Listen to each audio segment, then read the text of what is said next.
আসসালামু আলাইকুম এভরিওয়ান, ঈদ মুবারক। আজ আমি একটা ছোট্ট ব্লগ নিয়ে এলাম আপনাদের সাথে শেয়ার করব বলে। ঈদের দিন আমি কী বানিয়েছি সবার সাথে একটু শেয়ার করার জন্য। এখানে আমার ভাই ঈদের পিঠা বাজছে, ও খুব সুন্দর করে পিঠা বাজতে পারে। আর আমি এখানে মিষ্টি যে পুরি বানায় সেটা বানিয়েছিলাম, সাথে নারকেল দিয়ে পুর বানিয়ে একটা বকফুলের যে পিঠা তৈরি হয় এটাকে আমরা পপ বলি। ওইদিকে আমার মেয়েও মেহেন্দি ডিজাইন করছে ওর হাতে। আর একটু ক্লান্ত হয়ে গিয়েছিলাম, তাই একটু কফি বানিয়ে নিয়ে সবাইকে খাওয়ালাম, নিজেও খেলাম। খুব মজা হয় এইভাবে কফি বানালে, আমি এইভাবে বানানোর চেষ্টা করি সবসময়। আমার ছেলে এদের ড্রেস লাগিয়ে বাইরে চলে এলো। আর আরেকটা পিঠা বানিয়েছি, জাল পুরির মতো আর কি, কিন্তু এটা পিঠা।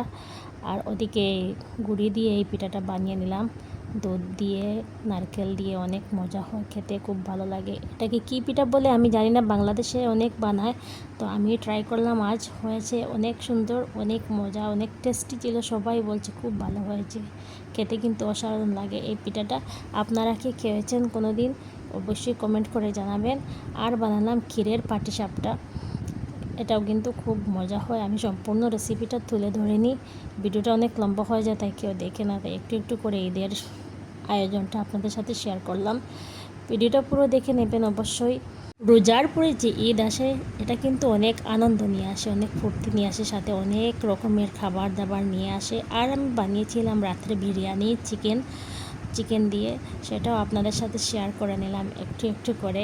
সম্পূর্ণ ভিডিও আপলোড করলে অনেক লম্বা হয়ে যায়, তাই আপনারা কেউ দেখেন না, সো একটু একটু করে আপনাদের সাথে শেয়ার করলাম। বিরিয়ানিটা অনেক টেস্টি হয়েছিল, সবাই খেয়ে অনেক তারিফ করছিল, আপনারাও একটু তারিফ করে নেবেন। আর আমার ভিডিওটাকে কোথা থেকে দেখছো অবশ্যই কমেন্ট করে জানাবেন। বিরিয়ানিটা আমার রান্না হয়ে যাচ্ছে, আমি উপর থেকে ধনেপাতা আর পুদিনা পাতা দিয়ে নামিয়ে নেব, তারপর চাল দিয়ে ওটা আমি দমে বসিয়ে দেবো। আর কার কীরকম ঈদ গিয়েছে অবশ্যই কমেন্ট করে জানাবেন। আর আমার পক্ষ থেকে ঈদের অনেক অনেক শুভকামনা এবং শুভেচ্ছা সবাইকে। ঈদের দিনে বিশেষ খাবার ছাড়া ঈদ কিন্তু অসম্পূর্ণ। ঈদের দিনে অনেক খাবারের আয়োজন হয়, সেমাই, পায়েস, পাটিসাপটা, অনেক কিছু ছিল আজকের আয়োজনে। আর বাচ্চারা অনেক খুশি হয়ে খাচ্ছিল। আজকের এই ব্লগটা কেমন লেগেছে অবশ্যই কমেন্ট করে জানিও।